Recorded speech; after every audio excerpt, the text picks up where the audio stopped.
queridos leitores da Tecnologística e ouvintes, dentro da série Descarbonização do Transporte da Log TV Tecnologística, nós temos hoje o prazer de receber o Camilo Hadas. Camilo é diretor de Transição Energética e Relações Institucionais da BioIT. Camilo, seja bem-vindo, obrigada por aceitar o nosso convite. Boa tarde. Bom, boa tarde, né? Bom dia, boa noite. Quando as coisas são online, a gente nunca sabe exatamente quando vai para o ar. No momento agora é de tarde. É um prazer estar aqui com vocês, Shirley. Muito obrigado. Bem, Camilo, a BioIT nasceu como uma produtora de biodiesel, mas nos últimos anos ampliou a capacidade industrial, presença geográfica, portfólio, além de avançar na internacionalização. Como você define a BioIT hoje e qual é o papel que a empresa pretende ocupar na transição energética? Olha, a BH é uma empresa que já está há 21 anos, né, no mercado, já está na sua maioridade. Ela realmente começou no mercado de biodiesel, mas ela já vai há algum tempo muito além disso. Nós somos uma empresa multiplataforma de combustíveis renováveis. O nosso propósito está realmente em liderar a renovação energética, preservando nossas origens e a terra. E esse propósito já dá uma base muito boa para compreender a sua pergunta. Hoje, no nosso portfólio, nós temos o biodiesel padrão de altíssima qualidade, que é o nosso carro-chefe. A partir do conhecimento no biodiesel, pudemos desenvolver uma molécula inovadora e bastante adequada para a aplicação e uso um para um, sem qualquer modificação no veículo, que é o B8 Vivante. Ele é um éster metil, mas é um éster metil de altíssima qualidade, podemos falar mais sobre ele depois. Uhum. Estamos já entrando em breve, daqui a poucos meses, vamos começar com a produção do etanol no Rio Grande do Sul, com uma produção dedicada.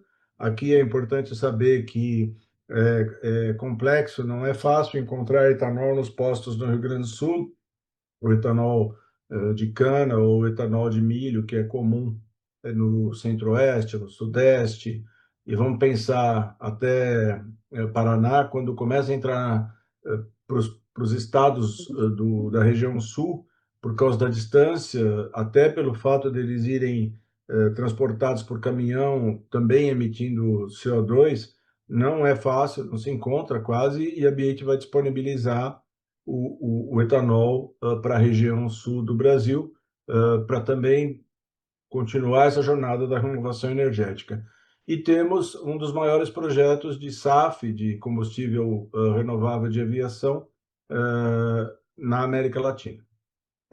Tá. O mercado brasileiro de biodiesel cresceu apoiado principalmente no aumento da mistura obrigatória, hoje em 15%, liberada agora também, né, recente. E a indústria tem capacidade para acompanhar novos avanços, também atender um mercado voluntário de combustíveis renováveis em concentração mais elevadas, que foi inclusive Olha, aprovado recente?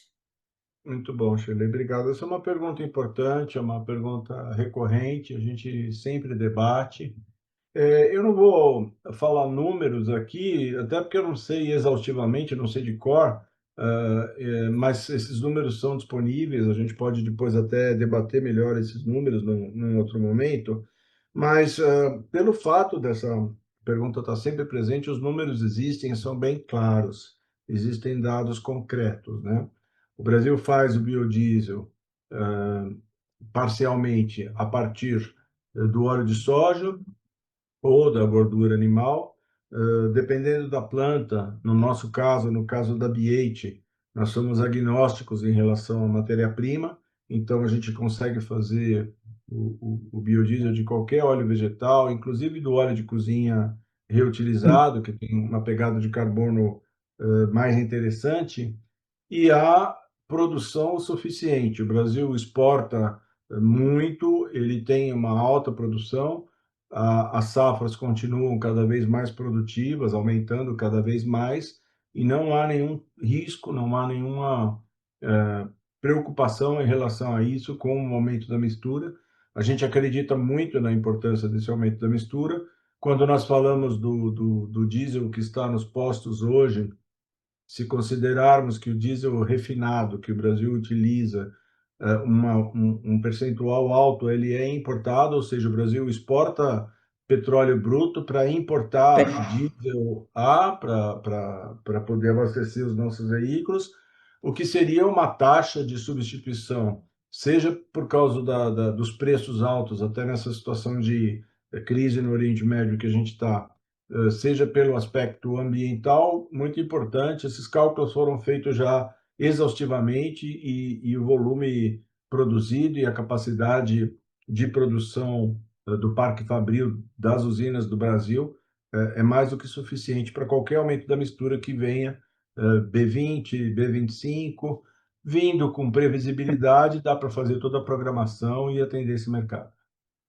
E sair, então, do transporte rodoviário, que a gente está focando aqui, para os outros modais também. Haveria capacidade para atender para outros modais.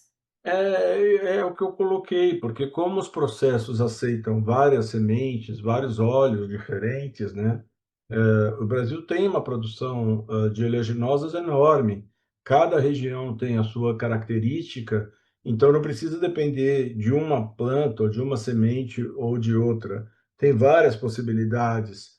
Então tem sim o trabalho que o Brasil faz de melhoria da capacidade produtiva, eficácia agrícola, o trabalho da Embrapa pesquisando novas formas de desenvolver sementes cada vez mais produtivas, está bastante avançado e nos dá esse lastro para um aumento planejado de possibilidades em diferentes modais. Perfeito. O biodiesel convencional, ele pode ser usado puro, como o B100, e em determinadas aplicações. O bivante passa por um processo adicional de purificação e dupla destilação, pelo que eu pesquisei. Na prática, o que esse processo retira do combustível e quais características que tornam o bivante mais adequado ao uso puro do que o B100 convencional? Vamos começar falando da regulação, da norma que define a qualidade do biodiesel no Brasil. A norma brasileira para a qualidade do biodiesel convencional é uma das mais rigorosas do mundo. Ela determina baixíssimos teores de ácidos, de componentes metálicos, de vários itens, né? Então, o Brasil já parte de uma formulação bastante boa. Só para citar, a norma que regula isso da ANP é a resolução ANP 920, e ela já tem critérios comparáveis aos melhores padrões de qualidade internacionais, e a BH atende isso plenamente. O nosso biodiesel convencional, inclusive, ele atende características ainda mais rigorosas e mais adequadas que a própria norma. Agora, nós precisamos entender que essa formulação, dada a grande sofisticação dos sistemas veiculares, e aqui eu estou falando para caminhões, de sistemas veiculares que atendem à legislação Procon VP8, são características bastante rígidas, não em função de uma rigidez maior ou menor, à medida que a regulação, como eu já citei, da ANP já é bastante rigorosa. É que a vida útil, por exemplo, de catalisador, que é fundamental para atingir Procon VP8, e a vida de manutenção, o tempo de troca de filtros de combustível, ele é pré-determinado e ele é bastante adequado. Isso impacta no custo total da operação do embarcador, do frotista, da empresa de logística. Nós desenvolvemos o BH Bivante para melhorar esses critérios, para ter ainda mais qualidade nesse critério. Nós fomos para essa molécula especial, que é patenteada para processo e para produto, que é a nossa molécula, onde a pureza dos metais, a qualidade da pureza em relação a glicerídeos, ela é praticamente 100%. Então, é praticamente um éster metil puro, sem qualquer tipo de influência de metais e glicerídeos. A gente fala em fator de 99, vírgula alguma casa decimal por cento, porque, obviamente, 100%, né, um valor absoluto perfeito, é muito difícil de afirmar na indústria, a gente é muito conservador e rigoroso com isso, mas do ponto de vista dos elementos que influenciam e que podem vir a prejudicar ao longo do tempo, o catalisador em veículos Procon VP8, Euro 6, os filtros, todo o sistema de combustível, o Bivante ele está bem além do biodiesel convencional. E mais que isso, em termos de eficiência energética, à medida que ele é um éster metil 100% puro, dependendo da aplicação, o consumo de combustível continua idêntico. Então, a gente tem a certeza que a gente desenvolveu um combustível pronto para uso, a gente chama ele de drop-in funcional, ele funciona tão bem quanto o óleo diesel, garantindo toda a necessidade do custo total da operação e da eficiência energética. A grande contribuição que isso permite é que, independente da mistura do mandato B15, B16, B20, B25, qualquer caminhão, inclusive os caminhões que não são Procon VP8, podem substituir o combustível fóssil pelo Bivante 100%, sem nenhum tipo de modificação. Perfeito. E pelos testes que vocês já fizeram, o Bivante pode ser utilizado em qualquer motor diesel, como você afirmou. E ele preserva a garantia integral das montadoras? A gente não pode dizer, a gente não pode se manifestar, porque isso é uma prerrogativa das montadoras. O que a gente pode dizer é que nós temos um ótimo contato com todas, com a engenharia de todas as montadoras de caminhões com motor ciclo diesel no Brasil. Muitas já estão trabalhando com o B8 Bivante de longa data, inclusive foram parceiras em trazer demandas, solicitações, exigências, que fez com que a gente se aprimorasse ainda mais durante o processo de desenvolvimento do Bivante.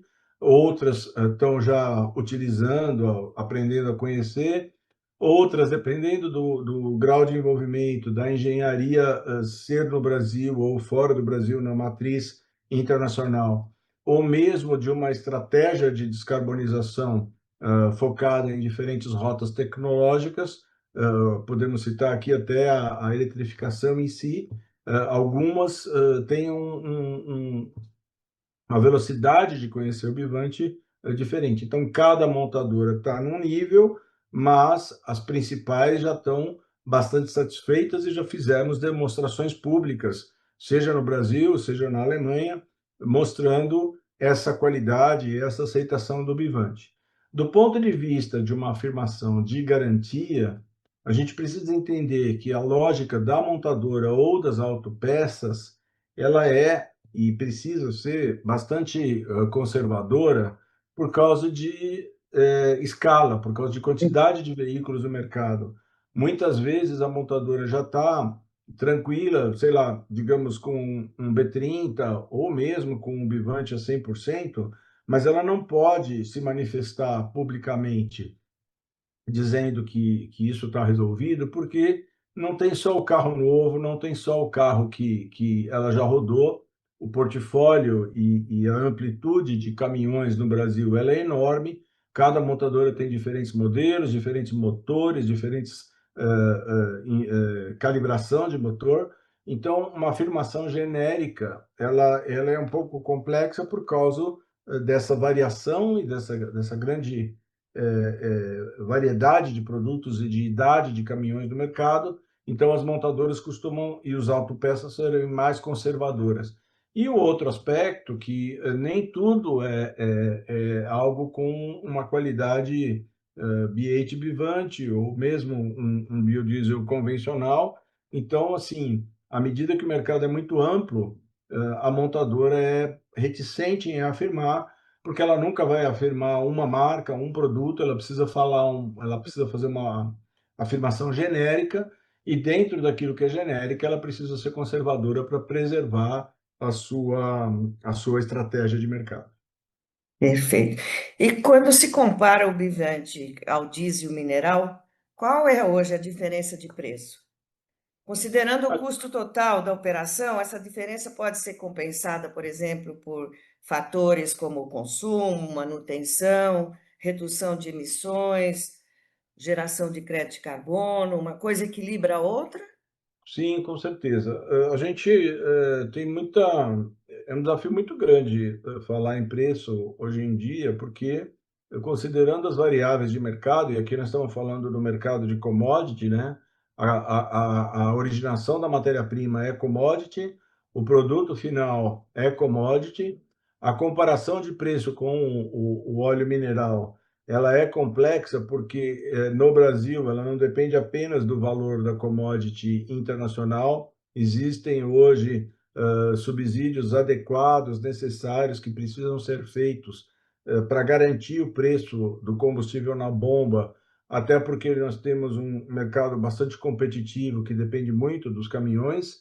Temos grandes frotistas, mas também temos proprietários de caminhão autônomo. O valor do frete ele é um valor desafiador, então é importante que o Brasil tenha estratégias de controle dos preços do mineral, mas isso torna uma comparação bastante complexa, porque não é só uma comparação mercadológica, é uma comparação de país, é uma comparação financeira, seja na composição do preço do diesel que é vendido na bomba, seja nessa realidade de commodities. Mas para não ser vago e não deixar de dar alguma visão, né, alguma resposta para essa pergunta, o Vivante está posicionado de uma forma para viabilizar a transição energética.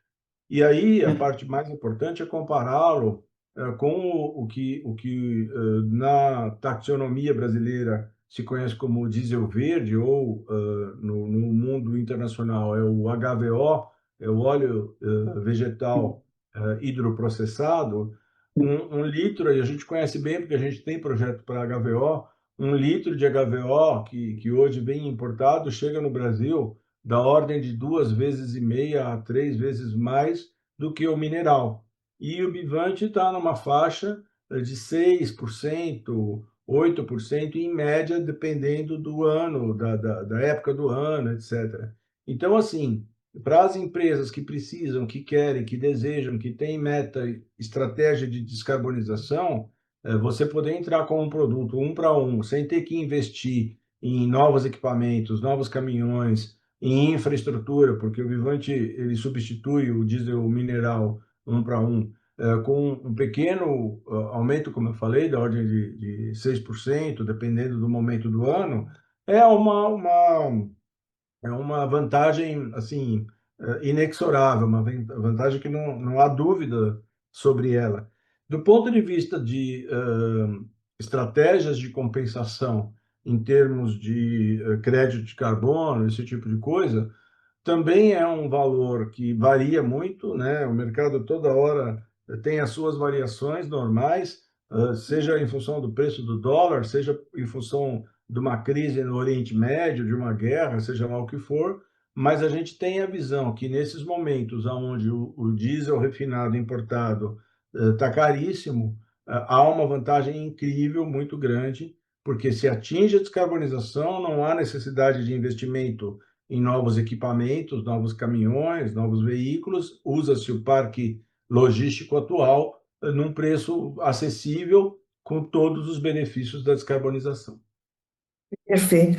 E se uma transportadora decidir substituir o mineral pelo bivante na sua frota ou em parte da frota, existe produto disponível, estrutura de distribuição, suporte técnico?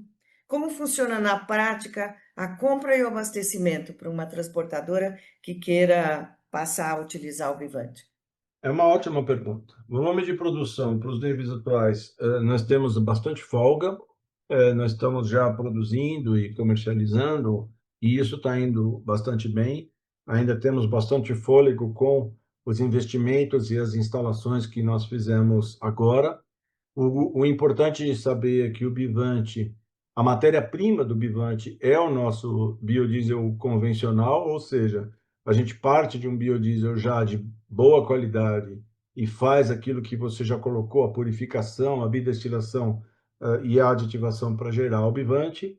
A B8 está com 6 plantas, Brasil afora, sem contar as plantas no Paraguai e na Suíça, e nós temos condição porque o tipo de equipamento que depende para fazer o bivante, que é uma coluna de segunda destilação, e os tanques para aditivar, são investimentos baixíssimos do ponto de vista de parque industrial, com um timing de realização também adequado, da ordem de alguns meses.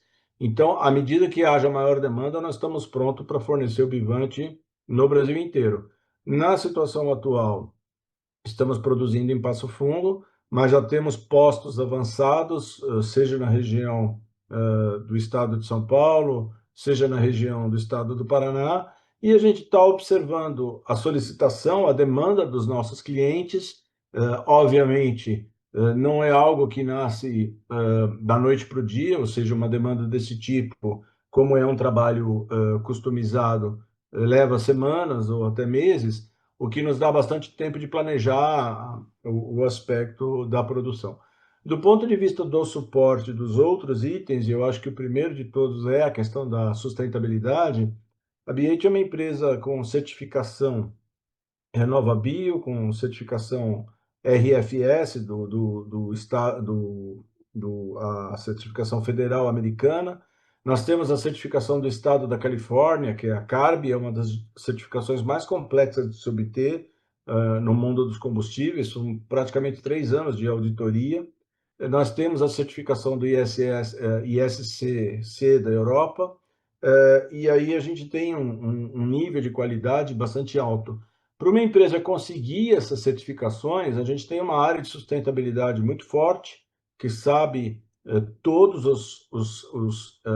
as características das réguas que calculam para as diferentes matérias-primas, considerando o critério do poço à roda, e isso também é um serviço que a gente presta junto com o Bivante, à medida que esses frotistas, que esses transportadores desejam mostrar na ponta do lápis o que eles estão obtendo de descarbonização, a gente dá esse suporte. E do ponto de vista da engenharia, nós temos especialistas com cerca de 40 anos de experiência de mercado em caminhões que trabalham no nosso time e vão na aplicação real, debater com o caminhoneiro, debater com o dono da frota, com o gerente da operação, consumo, prazo de troca de filtro, manutenabilidade, todos os aspectos técnicos de um caminhão, com pessoas que conhecem muito do motor e da aplicação logística em si, para poder garantir que haja a efetividade na utilização do Bivante. Perfeito. E qual tipo de operação a B8 enxerga maior potencial para a adoção imediata do Bivante? Transporte rodoviário, mineração, agronegócio, portuário, transporte urbano, frota cativa. Onde é que vocês estão? Onde é que está a adesão maior e mais rápida? A melhor parte da sua pergunta, Shirley, é que embutida nela já está a amplitude da resposta, né? A gente costuma olhar para os números da frota circulante no Brasil de carro de passeio, e é da ordem de 40, 45 milhões de veículos. E aí a gente olha o número da frota de caminhões, que é da ordem de 2,5 milhões de veículos, e a gente acha que caminhão é muito pouco. Não é. O Brasil roda em cima de caminhão. Exatamente, não, quase 70, mais de 60% do É. Brasil é caminhão. Mas aí você soma nisso o ônibus, seja o ônibus rodoviário, seja o ônibus intermunicipal, seja o ônibus urbano, motor ciclo diesel, como você já explicou. Aí você soma nisso ó, a mineração. Aí você soma nisso as máquinas agrícolas. Você soma nisso as máquinas de construção. você soma nisso as embarcações, os motores elétricos estacionários. A gente não percebe, mas tudo isso é motor ciclo diesel. E a gente não percebe porque, como são setores econômicos diferentes, são associações, entidades de classe diferentes que não totalizam esse número. Então, assim, você não vai ver um número totalizado da quantidade de geradores elétricos estacionários somado com uma quantidade de caminhão. A menos que a montadora do motor, que tem lá no seu portfólio de clientes, a montadora do caminhão e a montadora do equipamento elétrico que vai para a geração elétrica estacionária, ela sabe qual é no seu portfólio de produtos o percentual que ela está vendendo para a montadora do caminhão e para o motor elétrico estacionário. Mas não existe um número consolidado, pelo menos eu não conheço, de quantos Uhum. motores ciclo diesel estão presentes nesse momento no Brasil. Se você faz essa conta, eu tenho certeza que passa, inclusive, dos 40 e 45 milhões de carros de passeio. Inclusive, se puser o marítimo, coisa do gênero. Ou seja, o Brasil tem metas desafiadoras das contribuições nacionalmente determinadas, as NDCs. A gente faz a conta para o modal de transporte rodoviário, e é esse número que você falou, mas se a gente fizer a conta da descarbonização para motor ciclo diesel, a coisa é enorme. E o Bivante atende qualquer uma dessas aplicações que a Uhum. gente está falando, um para um, sem nenhum tipo de modificação.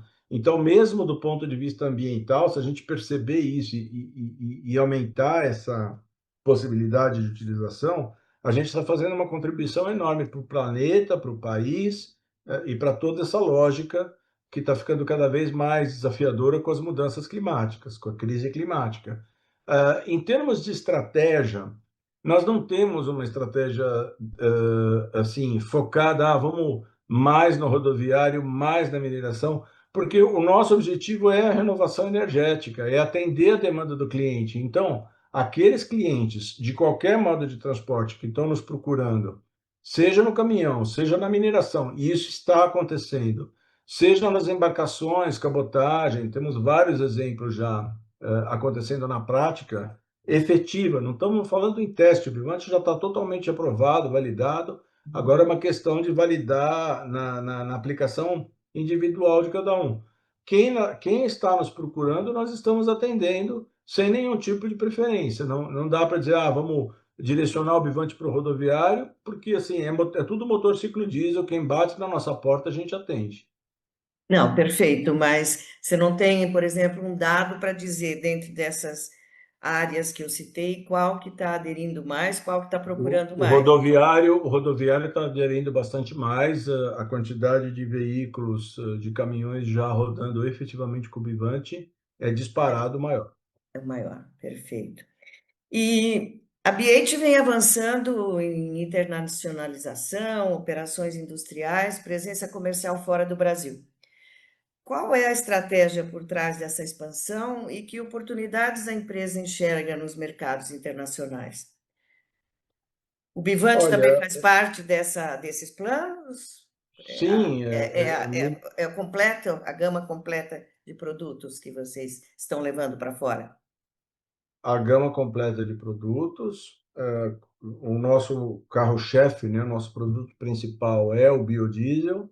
Nós temos a produção no Paraguai, nós temos a produção na Suíça, nós estamos expandindo cada vez mais para a Europa.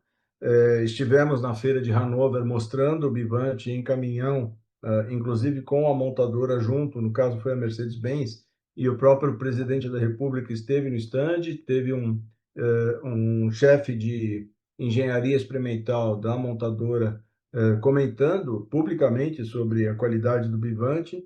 Então, essa estratégia de expansão é clara, ela é pública e estamos trabalhando bastante nisso.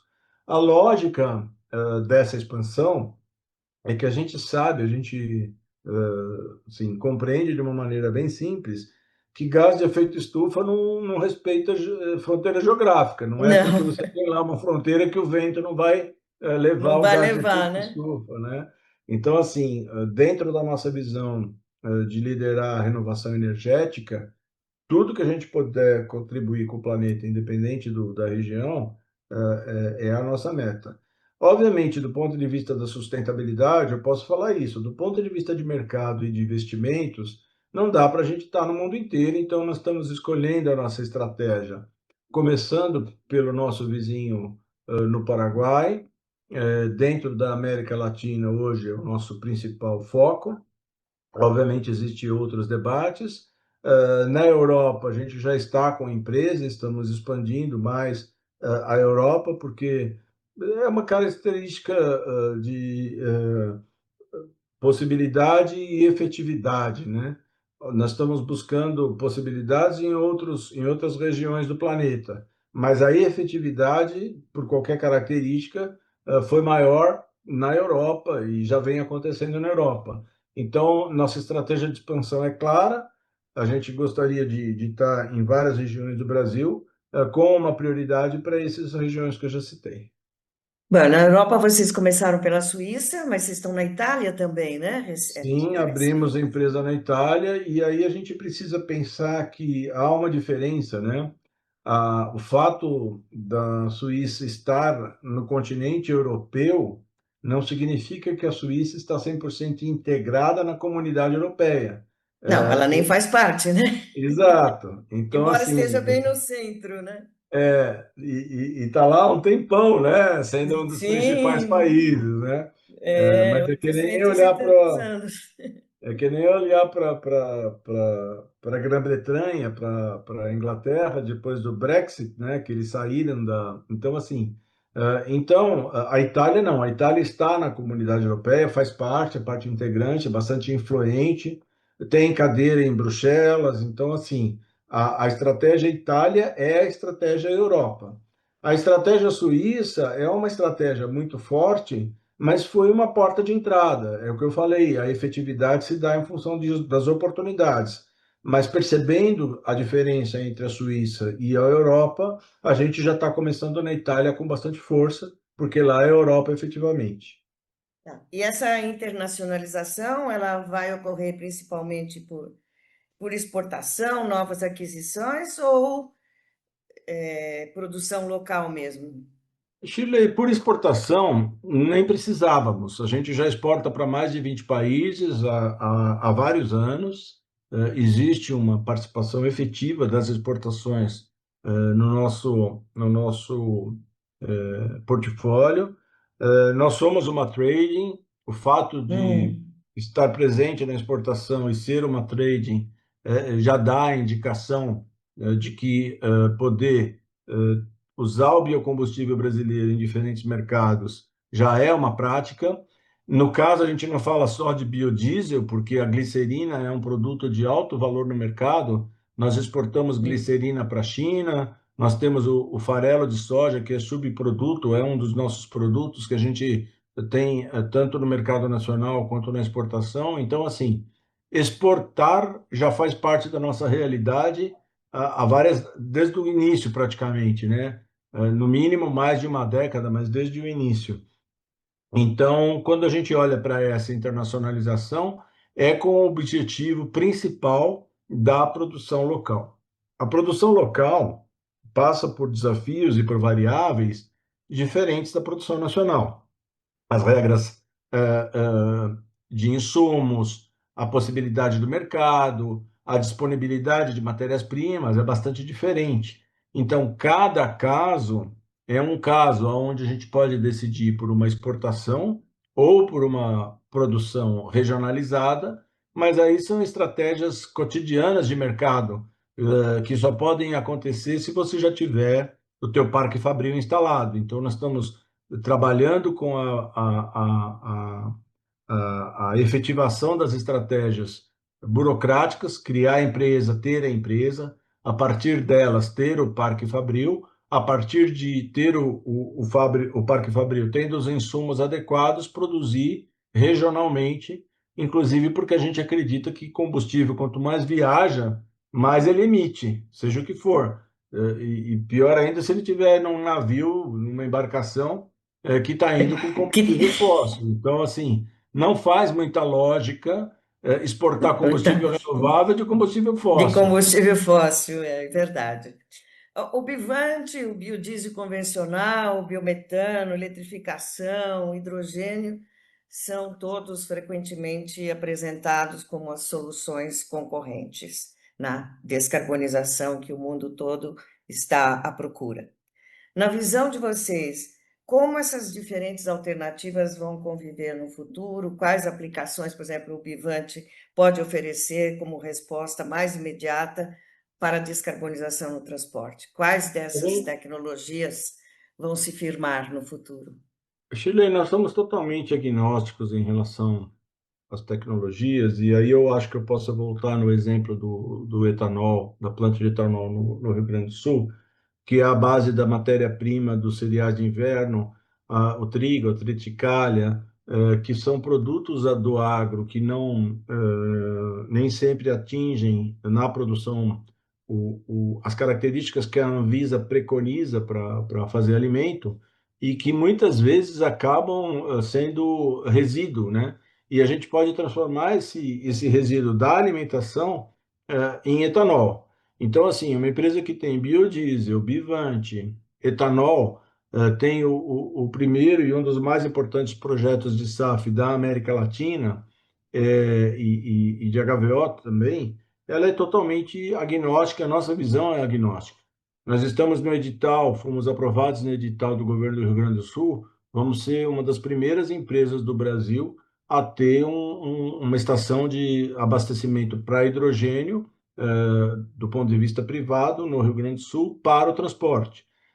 Vamos dizer, o hidrogênio vai entrar no mercado amanhã? Não, mas nem a nossa expectativa, nem a nossa urgência. Mas na hora que o hidrogênio entrar, a gente já está pronto, a gente já está conhecendo o mercado. Então, assim, para resumir, né, eu percebi que você tem aí o gancho de uma outra pergunta. Para resumir, é o Sim, seguinte: nós vamos estar em todas as energias renováveis que o mercado demandar e que as tecnologias se desenvolverem, porque a gente acredita que somos uma empresa de energias renováveis e não necessariamente de um ou outro combustível. O que o mercado demandar, a gente vai estar pronto para oferecer, e se o mercado não tiver demandando porque ainda não conhece a tecnologia, né? Muitas vezes a é, gente pergunta para o mercado: você usaria tecnologia A, B ou C? A pessoa nem conhece, não consegue nem responder. Nós vamos empurrar o mercado para um futuro bastante inovador. interessante, muito bom. Eu não conhecia esse detalhe aí de vocês, não. E o hidrogênio, então vocês já estão produzindo hidrogênio também? Por que técnica? Nós estamos, Eletrólise?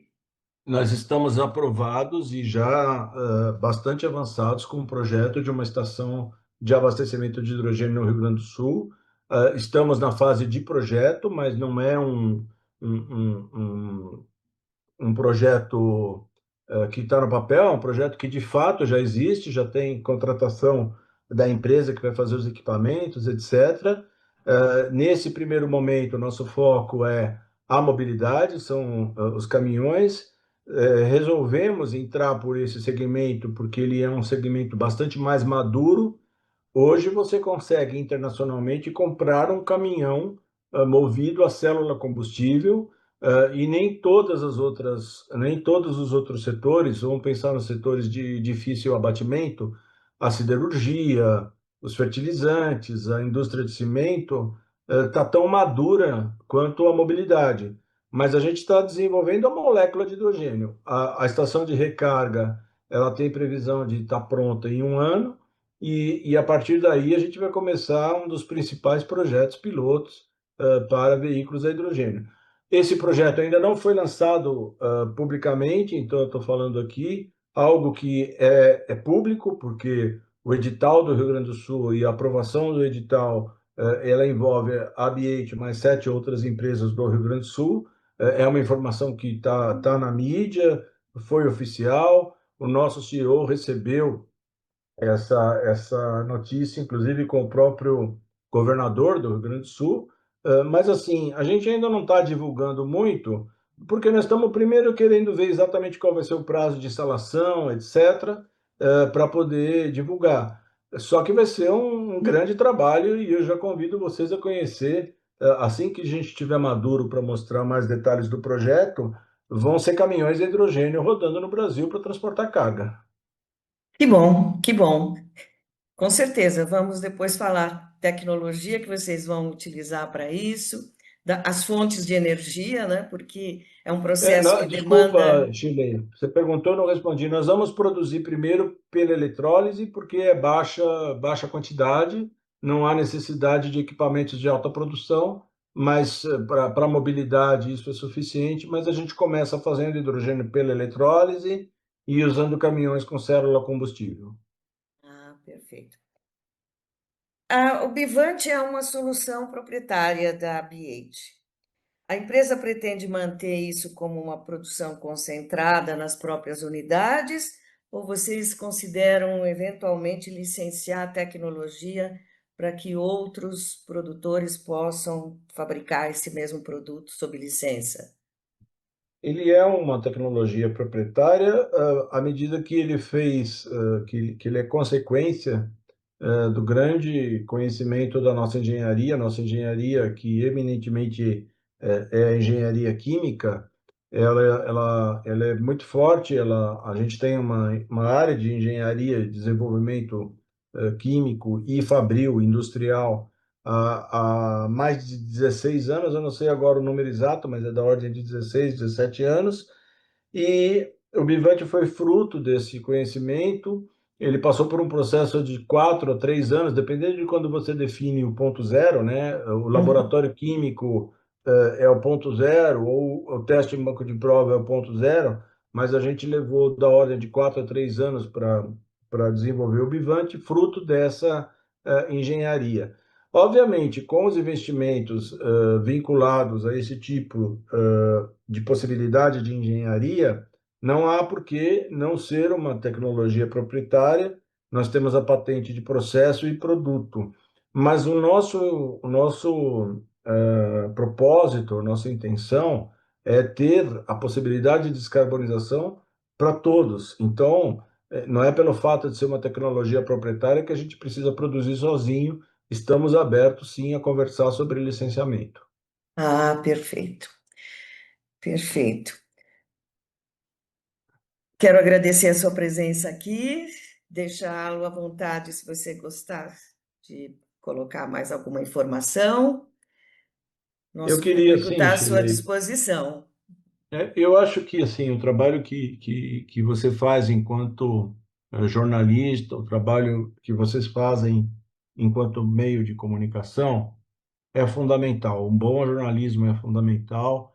Olha o nível da nossa conversa aqui. Às vezes eu ficava me preocupando enquanto eu falava se eu estava sendo detalhista demais, técnico demais, engenheiro demais para o público-alvo do programa, né? Não para você, porque as perguntas que você fez e a maneira que a bola rolou aqui, né, o ping-pong, já dá para ver que você é uma profunda conhecedora do tema. Mas o que que eu vejo? Qual que é a importância desse jornalismo de alta qualidade? Eu acho que dentro desse mundo tem ainda bastante desinformação e tem muita coisa acontecendo baseada em paradigmas, baseada em falta de informação técnica, às vezes até informação científica. E isso não é certo, não é errado. Cada um está fazendo o seu trabalho da melhor forma possível, mas o conhecimento ele precisa ser divulgado. Então, o que eu gostaria de evidenciar aqui é agradecer e parabenizar pela qualidade do trabalho que você faz, porque você teve inclusive que pesquisar para poder se colocar dessa forma, porque nós precisamos divulgar, a imprensa precisa divulgar com qualidade adequada de comunicação e fazer essa tradução entre o conhecimento de um técnico, de um engenheiro como eu, para aquilo que o público em geral vai compreender. Nós não sabemos nos comunicar da mesma forma que um bom jornalista, porque a gente tem o potencial, a gente tem o produto, isso está pronto para entrar no mercado, mas muitas vezes por desinformação ou por qualquer tipo de paradigma, o mercado, o consumidor não percebe, o proprietário não percebe esse potencial, essa possibilidade, e pode ficar sonhando, ou idealizando, ou aguardando soluções que tecnologicamente ainda vão demorar para amadurecer, para estarem disponíveis, para estar num preço acessível, e não precisa esperar. Eu estou em São Paulo, nós estamos esperando aí o ciclone bomba, a gente está vendo uma série de questões climáticas acontecer, a Europa, a Espanha com as florestas incendiando, Portugal, o Rio Danúbio seco, então assim, não é mais o futuro, a crise climática já está aí, e se a gente divulgar melhor essas informações, a gente pode começar a descarbonização agora. Camilo, muito obrigada pelas suas palavras. Realmente, esse é o objetivo da tecnologística. 31 anos que a gente está no mercado, acompanhando a evolução da logística no Brasil. Quer dizer, antes disso, falávamos também movimentação de materiais, né? Até que surgiu a logística aí na virada dos 80 para o 90 aqui no Brasil, e fico muito feliz de ouvir as suas palavras, e esse continua sendo o nosso objetivo. Nós estamos aqui para informar e para ajudar a formar as pessoas dentro desse target, dentro desse mercado de transporte, de logística, né, tão importante para o Brasil. É um prazer e uma honra estar aqui com vocês. Muito obrigado, Shirley. Obrigada eu. Eu sou Shirley Simão, sou editora da Tecnologística da Log TV. Esse é o nosso programa Descarbonização no Transporte, que será uma série ouvindo vários atores desse segmento. Obrigada, Camilo. Até uma próxima oportunidade.